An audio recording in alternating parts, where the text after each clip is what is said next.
A very warm welcome to all. In today's lecture, we will going to learn about the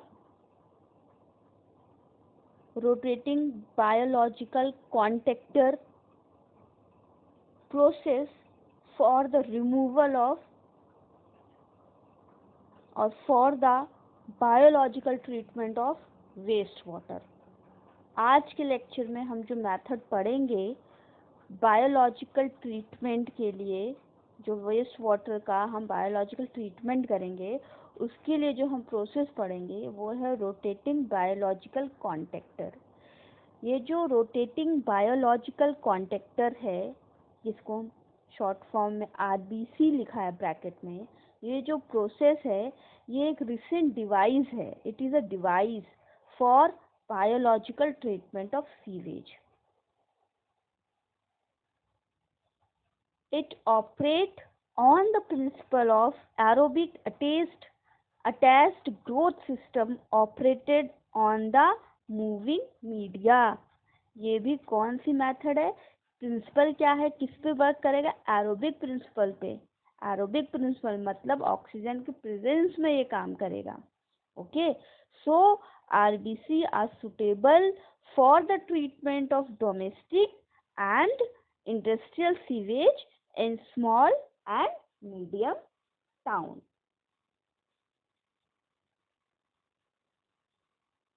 okay, तो ये हमारा क्या हो गया, ये रोटेटिंग बायोलॉजिकल कॉन्टेक्टर। अब ये होता क्या है? इट इज ये जो कॉन्टेक्टर होता है, इसमें जो आप जो डायग्राम में देख रहे हैं सर्कुलर डिस्क लगी है सीरीज में। ये सीरीज में क्या है? सर्कुलर डिस्क लगी है ना। They are made up of, किससे बनी हुई है ये disk? They are made up of inert material. Inert material जैसे कि पॉलीस्ट्रीन और पॉलीविनाइल क्लोराइड, जिसको हम पीवीसी बोलते हैं, या फिर पॉलीइथिलीन, इस मटेरियल से ये बनती हैं। Okay, and these disk are mounted on a horizontal shaft, मतलब ऐसे हॉरिजेंटल शाफ्ट रहता है, इसमें ये डिस्क ऐसे अटैच रहती है। ठीक है, हॉरिजेंटल क्या बोल रही थी मैं? Disk are mounted on a horizontal shaft in a tank through which waste water flow. अब इसमें से क्या होगा? वेस्ट वाटर फ्लो होगा। ठीक है, the shaft is rotated slowly, फिर धीरे धीरे क्या होती है? स्लोली रोटेट करती है। मतलब कि आप समझ लीजिए less than 10 revolution per minute, बहुत धीरे धीरे रोटेट कर रही है by a low speed motor. ठीक है, the disk of the shaft referred to as biodisc are partially means 40 to 60% submerged in sewage. अब ये जो डिस्क है ये पूरी जो वेस्ट वाटर होता है उसमें पूरी डूबी नहीं होती, पूरी मर्ज नहीं होती, सब मर्ज होती है। इसमें भी आप देख लीजिए ऊपर का क्या है, पानी में नहीं, नीचे का जो पोर्शन है ना, 40 to 60% जो पोर्शन होता है वो सब पानी में रहता है सिर्फ। Okay, so as the bio disk are rotated, जैसे जैसे डिस्क रोटेट होती है, the biomass attach to them is alternately submerged in sewage and this enable the disk to pick up a thin layer of sewage and then to oxidize the absorbed substrate, and the unoxidized substrate fall back into the sewage.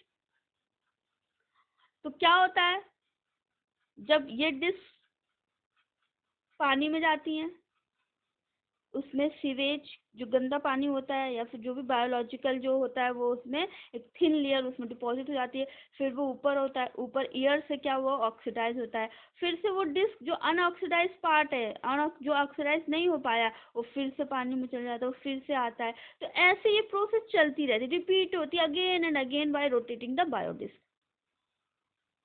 Rotating biological contractor is basically a film flow bioreactor. The microbial biofilm is built upon the partly submerged support medium containing biodisk. The RBC is very efficient for the removal of organic matter in the sewage, about 90% of BOD, As and when there is an excess growth of biomass, it has to be removed, and this process can be carried in a similar fashion as it is done for the trickling filter. ठीक है, trickling filter के लिए जैसे हम किया था फिर वैसे करना है अगर बहुत ज़्यादा बायोमास है तो.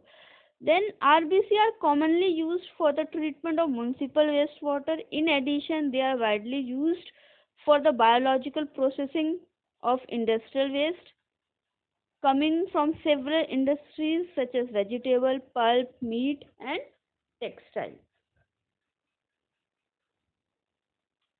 Now, what are the factors which affecting performance of RBC? क्या क्या फैक्टर्स हैं जो ये जो मेथड है हमारी रोटेटिंग बायोलॉजिकल कॉन्ट्रैक्टर जो डिवाइस वो क्या इफेक्ट कर सकता है, क्या इफेक्ट कर सकता है? इसको इफेक्ट कर सकता है rotation of speed of shaft, waste water retention time, temperature कितना, ऑर्गेनिक लोडिंग कितनी है, मीडिया जो उसकी डेंसिटी कितनी है, नंबर ऑफ स्टेजेस कितने हैं, डिस्क कितनी सबमर्ज्ड हुई है ना, पूरी चीज़ें ये जो चीज़ें हैं ये उसको इफेक्ट कर सकती हैं डिवाइस को. अब इसके एडवांटेज क्या है आरबीसी का? आरबीसी का एडवांटेज ये है कि ये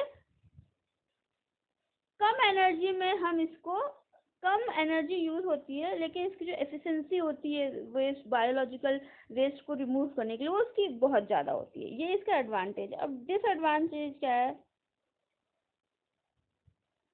जो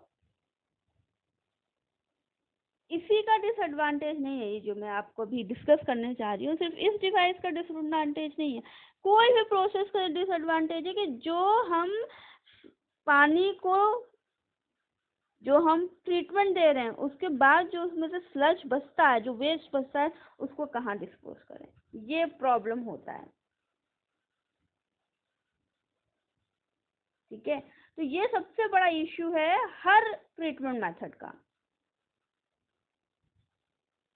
अब इसमें एक चीज़ क्या रहती है कि बहुत स्लो प्रोसेस है, तो पानी बहुत देर रिटेंशन टाइम बहुत ज़्यादा होता है तो पानी में थोड़ी स्मेल आने लगती है. ठीक है, और बहुत ही स्किल्ड जो पर्सन होता है यही इसको ऑपरेट कर सकता है इस मेथड को. तो ये क्या है, बहुत ये फैक्टर्स हैं परफॉर्मेंस ऑफ आरबीसी के जो फैक्टर इन्फ्लुएंस कर रहे हैं और इसका एडवांटेज और डिसएडवांटेज है. ठीक है, अब एक ये मेथड है यहाँ पे जो लिखा हुआ है, आपने स्क्रीन पे देखोगे लिखा हुआ है, क्या लिखा है? It is packed bed reactor. Packed bed reactor. अब ये क्या है? पैक्ड मतलब कोई चीज पैक है.